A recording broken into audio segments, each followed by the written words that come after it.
Because we're short on time, I'll just jump straight in. So I run an organisation called The Next Economy, and probably the best way of describing what we do is we're a regional economic development agency. That's my background, is economic development in remote and regional communities. But we've ended up doing a lot of work in the energy space, asked by communities that are really struggling with the changes in the energy sector.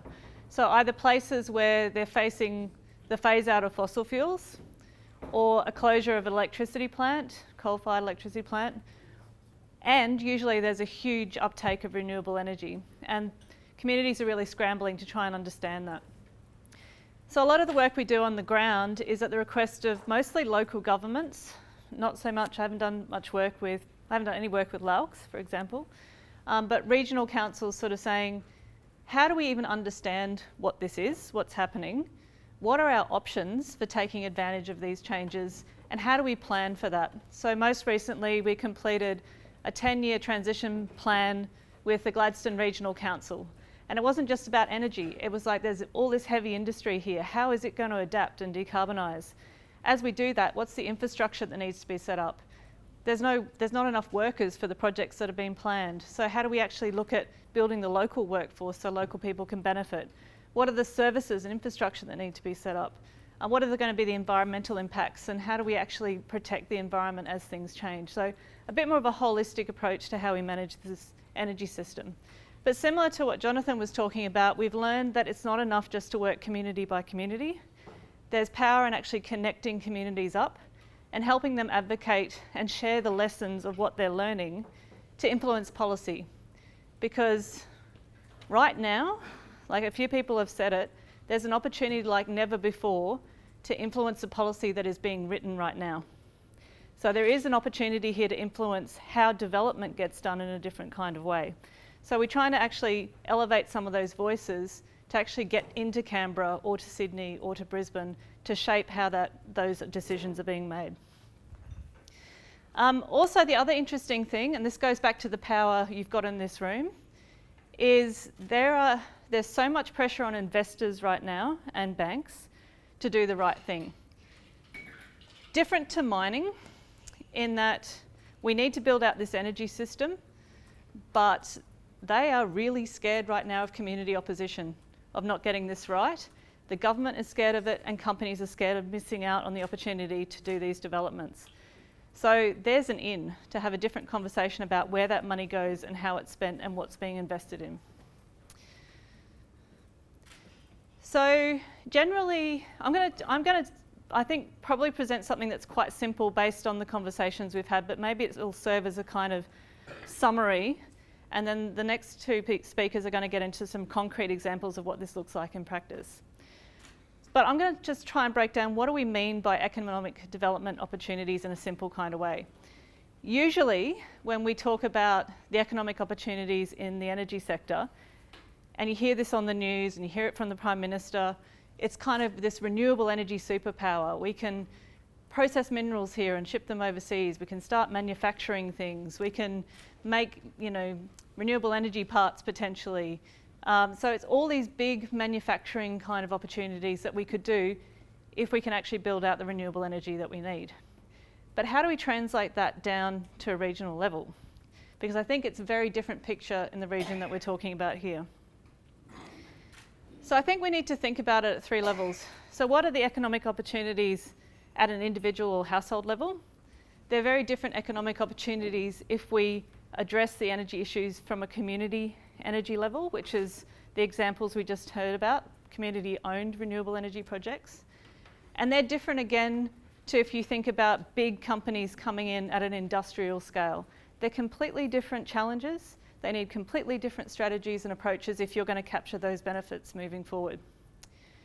At a local level, at a household level, there are opportunities here to address immediate needs, and we've heard about that already. You've got remote communities that don't have access to electricity.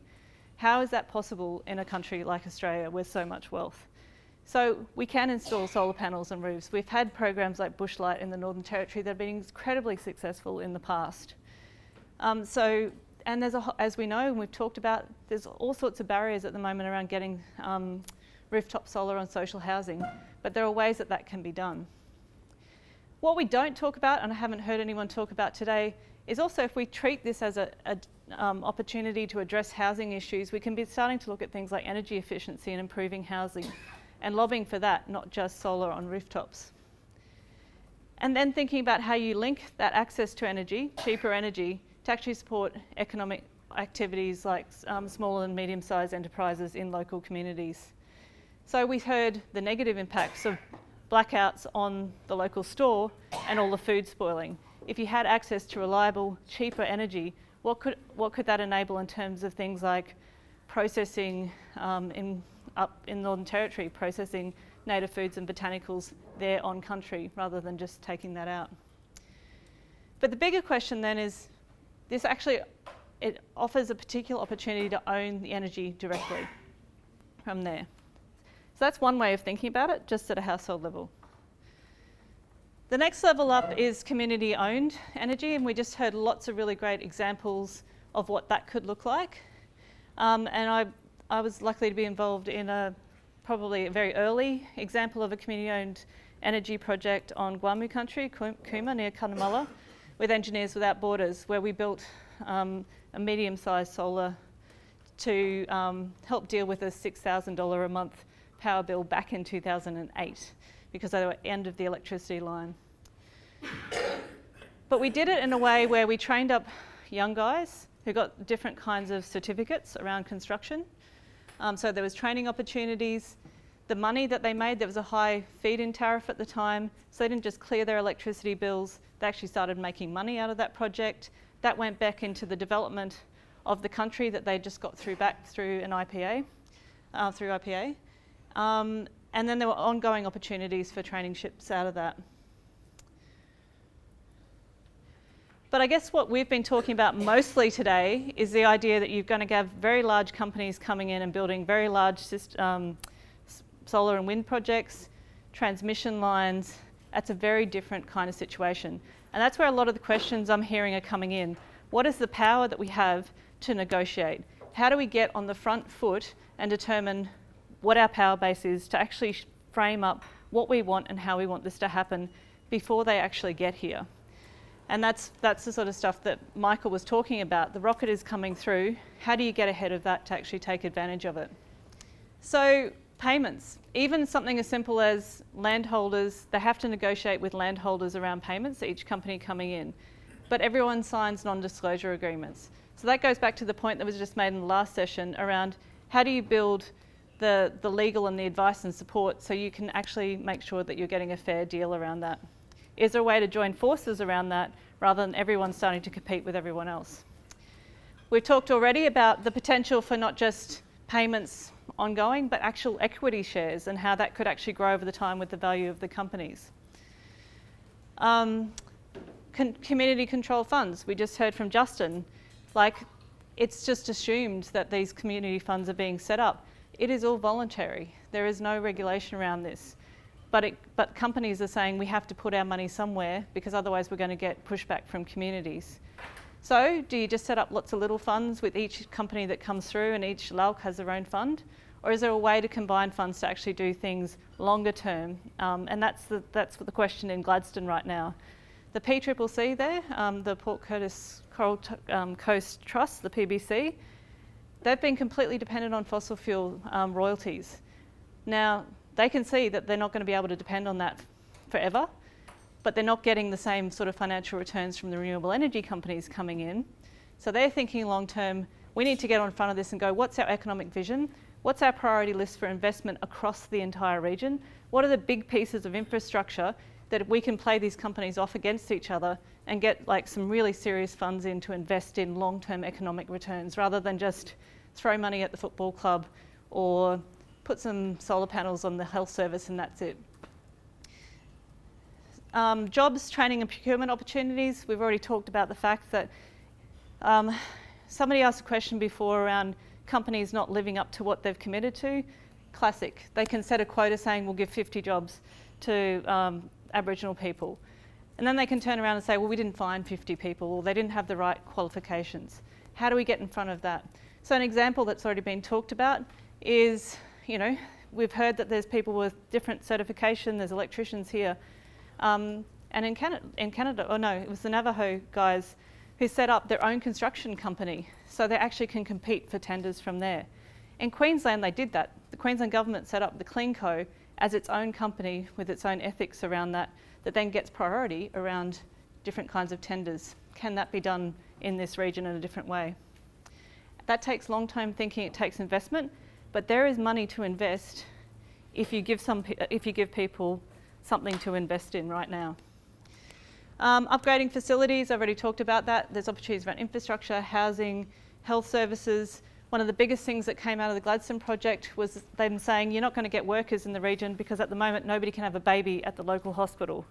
So companies, government, you want this big development to happen, you're going to actually have to invest in the services so people can actually live here. This can be a way to turn things around and get to your community aspirations rather than fitting the project needs, as was said before. Lastly, we haven't talked very much about this, but there's also marrying this with opportunities around some of the carbon finance around regenerating land. There's going to be a lot of land cleared through building these things. There's also a lot of regeneration and working on country opportunities. What does that actually look like? Again, a local PBC was talking about if we can get the contract for rehabilitation, we can actually set up a nursery, we can actually plant native species to actually do that, and we've got an in from there. But the biggest thing, I guess, is bigger questions around sovereignty and rights. So all the questions and all the frustration I'm hearing in this room, government is kind of in a really interesting space where they realise that they've got to get this right. Companies are asking the right questions, but that window is not going to stay open for very long. So what if we actually, sorry, I keep forgetting to do this. What if we actually thought about this of, we can try and play ball with these planning systems and regulations that we've inherited, which actually was set up to support extraction. Or if we say we want a regenerative economy and we have a national treasurer who's talking about well-being, how do we flip that around and go, this is what it looks like for us, and this means it means investment in all of these things in a different kind of way. The conversation is happening. If you put it in front of them, you've got a better chance than ever before to actually start influencing the policy and the decision making that could set that up for the future, because we don't have the laws and regulations in place around how to build renewable energy yet. There's bits and pieces of it, but it's all being revised. That's the opportunity. Who's going to benefit from this in the end and how? And could this be a turning point? And I'm going to finish there. Sorry.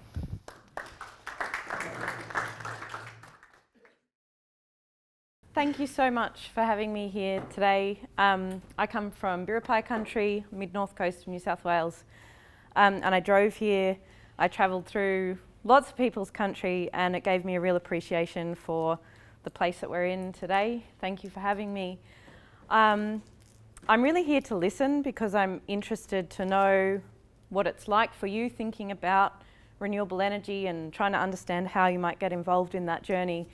The work that Community Power Agency does, and we've been around for 12 years, is supporting communities to engage with this big renewable transition. And at first that was through, most of our work was in community-owned renewable energy projects.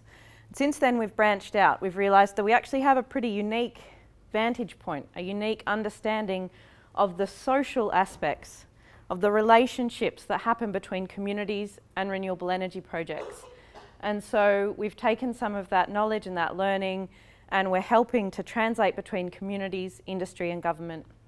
So helping industry understand how can they do their practices better, build better projects in ways that relate to communities, that bring real benefit locally, and similarly with government, how they can design programs like the RES with attention to local communities and their needs. So I have a similar brain to Amanda, and I thought about the different possible in-ways to renewables that I'm sure you're considering. Same as Amanda, it's households, it's everything we can do at our household level. That's some of the most tangible stuff that's going to make the biggest difference in people's everyday lives. And that's not just solar PV or solar hot water, it's also things like efficiency, because it gets hot out here, it gets cold out here, and the quality of our housing stock is pretty poor. So a lot of the community energy projects that we support are actually programs to support households like at a whole community level, to bulk purchase of solar panels, bulk purchase of solar hot water, but also going into people's homes, helping them understand energy efficiency, doing an audit and walking through their home with them so they can actually use electricity better. It brings down their electricity costs, but not leaving it up to each individual household to do that.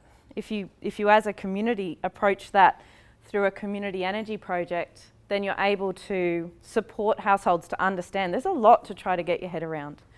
So if you can support people to understand, support people to know which solar installers to trust, that's a great benefit. There's also a whole bunch of other types of community energy projects, and I know that Sarah's going to talk about some tomorrow as well, and we've heard about a couple from some of the previous presenters, but I'll talk about a couple models as well. So that's another way. If you want to own your own energy, you want to drive your own projects, community-owned renewables are an option. Then there's the option, as we've been talking about, to host large commercial corporate projects on your land. But even if they're just on your country but in other areas that's not legally, it's not subject to land rights, it's still your country. And so in those cases, can you think about trying to negotiate in terms of co-owning or co-investing into large renewable projects, or benefiting through their benefit sharing programs, putting pressure on them to deliver the best they possibly can through those benefit sharing programs. And then of course, what can they do in terms of local jobs and local procurement, preparing local people to be ready for and understand the opportunities that are coming. And I think this is the role of state government in the rollout of the RESs, but we haven't seen them doing this very much at this point, is preparing local communities, preparing local businesses, preparing the job networks, and just individual people to understand what are the opportunities coming and how to position themselves to be ready to make the most of that. So I'll talk through some examples. I just wanted to mention one of the great things about renewables is that it's scalable. We've never had this opportunity before in the history of the way we do electricity, to scale it to local needs and local aspirations and local electricity demand. And with that ability to scale, at a household, at a community, or at a large scale, we get the ability to be involved, to democratise our energy system, to own it differently. And when you own things differently, and you all know this because when you own your country, it makes a massive difference. When you own your energy, you also have a say in how it's governed, in who benefits from that system. We know renewables is coming. The question is who's going to own it and who's going to benefit from that. I was going to give some examples of some community-owned renewable energy projects that I find really inspiring. I don't know if anyone's heard about this project down in Victoria, Hepburn Wind. It's a 2-turbine wind farm on the edge of Daylesford, owned by a cooperative with more than 2,000 local members. And together, those people went through this process, took a long time to set up their own wind farm that sells electricity into the national grid and earns an income as a result. But what I find really inspiring is with some of their income, they've been able to seed and support a whole bunch of other energy projects in their community. And now their whole community is working towards being a zero net emissions town across transport, land use, heating, electricity, the whole lot. So they've been able to take what they learnt doing the wind farm and apply that to other energy related initiatives to bring other people along on the journey. They've done things to encourage electric vehicle bulk buys and electric vehicle charging. So it's a whole community vision now that's been able to grow out of this one project. I wanted to mention this project. This is a project we've been working on. It's called a solar garden. It's actually near Narrandera. So maybe you've heard of this project. It's not actually a very big solar farm. It's like 1.5 megawatts. But what it's going to do is, if you can't currently own solar on your roof because, you know, maybe you live in a shady place or you don't own your home, maybe you rent, this solar farm enables you to buy shares in the solar farm, and the electricity from your panels will get credited onto your energy bill. So this model, for example, could be rolled out. Say there's a big solar farm going on somewhere. Imagine if they opened it up, a little corner of it, for the community to co-invest and co-own, and they could get that solar credits directly on their energy bill. So local people could access a bit of that energy from that solar farm. I wanted to also talk about commercial projects. And commercial projects, I've done a lot of work thinking about how can they be done well.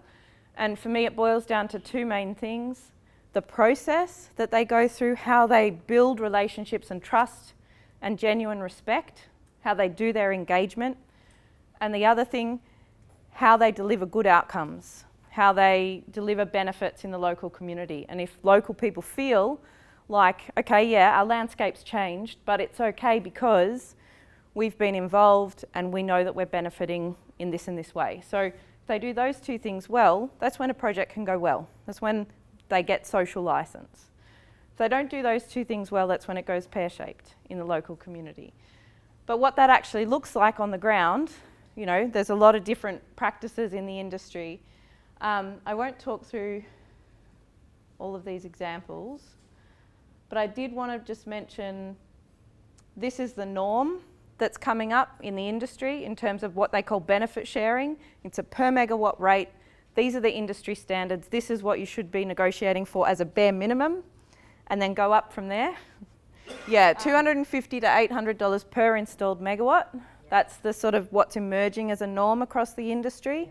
And this is for a fund that is just for the community to benefit.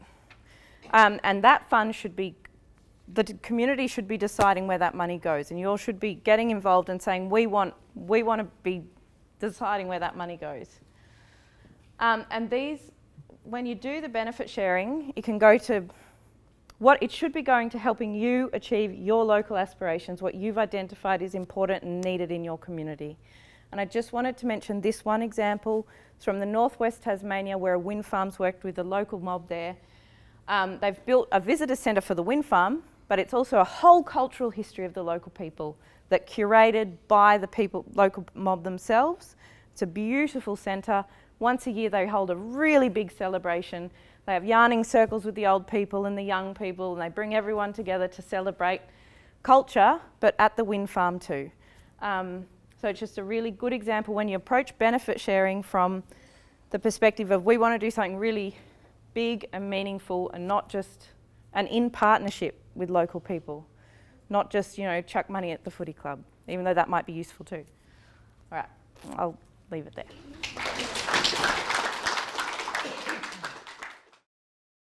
My name's Shaurntae Lyons. I don't have to stand up, you can all see me, and I'm pretty loud. I'd like to acknowledge that we're on Barkindji. Oh, it's gone now. I'd like to acknowledge that we're on Barkindji country. I'm a Wiradjuri Yorta woman. I also want to acknowledge that we've got sorry business going on in our community.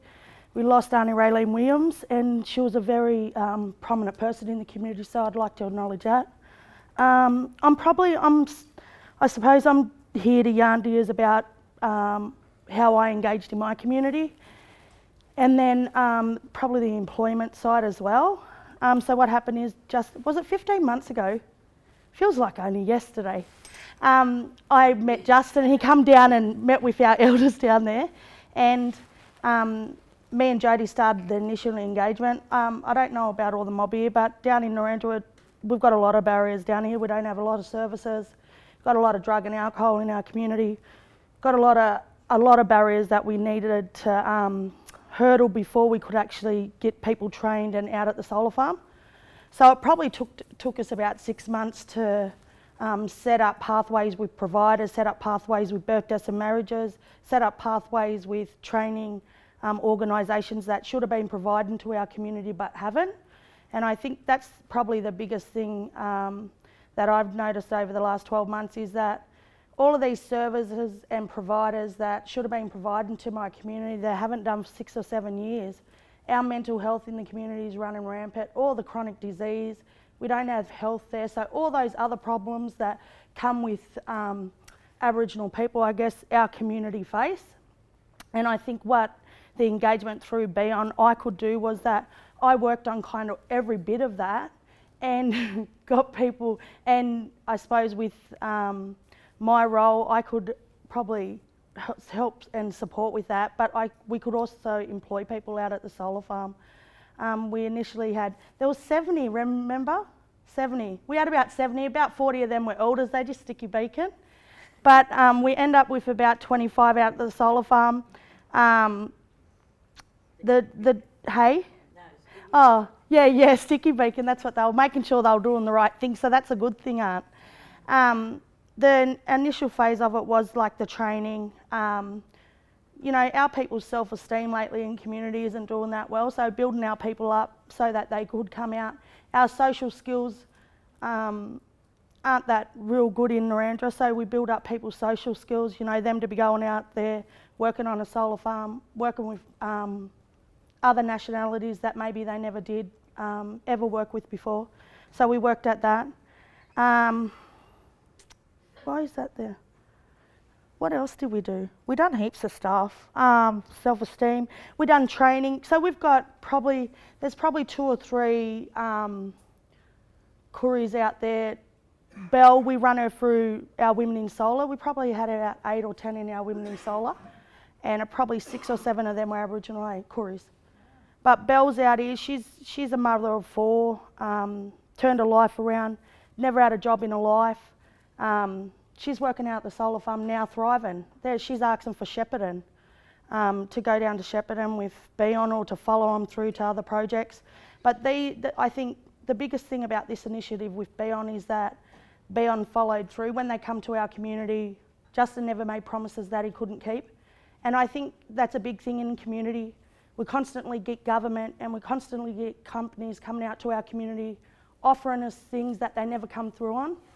We need honest companies, and even if they're not honest in their day-to-day business, when they come out to work with Aboriginal people, they need to put on the table what they're actually offering our community. Like if you're only offering 10 positions out there for 3 months, you know, give us that 10 positions and those 3 months of work, you know, because they can get bigger and better. I was speaking to Unk out the front there, and he was saying they had solar down here, and the biggest thing down here was when they finished up work, Kooris didn't have any employment after that. But what we need to make sure, Kooris are right. Lots of times they come in now to community, they give us these happy times for 3 or 4 months, but they don't follow through. I think the best thing about Beon is that I've covered, after they leave there, they probably won't be able to work for 2 or 3 months because they've got to do training. But all the jobs through council now, I've made pathways through them. So every job now that gets advertised through our Narrandera Shire Council actually gets sent to me first, and I can apply. So as the disciplines start finishing off, I'm starting to apply for jobs through council. But a lot of those initiatives wouldn't have happened. I mean, we haven't had a great relationship with council for probably over 20 years. It was always in one ear and out the other. I think what Beon created and what I suppose me and Jody and me a lot created was pathways so that Kooris from our community had opportunity. I don't think there's been opportunity there for a long time. What else is there? I think once, I didn't know actually, that was my first initial stuff, and then we got out to the solar farm and I said to Justin, you know, why am I out here? What am I going to do at 5, 6 in the morning? You know, these fellas are right, we've trained them up. They're all raring to go, but honestly, you need an engagement coordinator in. There's cultural differences out, you know, wider organisations are run a certain way, and Aboriginal people, I don't know if we can get in there and change that outcome, but what White Australia or white businesses can do, or any business can do, is get engagement coordinators so that cultural difference can actually be supported through engagement coordinator. So what I found was a lot of our men are pretty staunch. They'd been raised in a system, or they'd gone through a system that constantly put their pride down. So when their pride was hindered by anyone else, you know, they're in fighting mode straight away. You know, flight or fight, they're fight. So when we got out there, you know, I had a few instances of channel of the body that actually hires them, and they were saying, "Have you seen the way they speak to us?"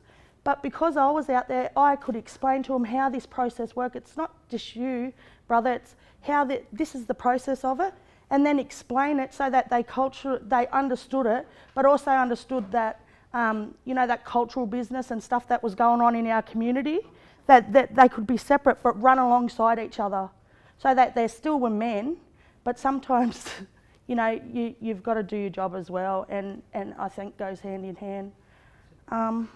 Yeah. So what actually happened, the Beon come in and they actually offered, I think it was 15, was it 15 or 20 jobs you offered to the community? 20. For 3 months. We've been out there for 10 months.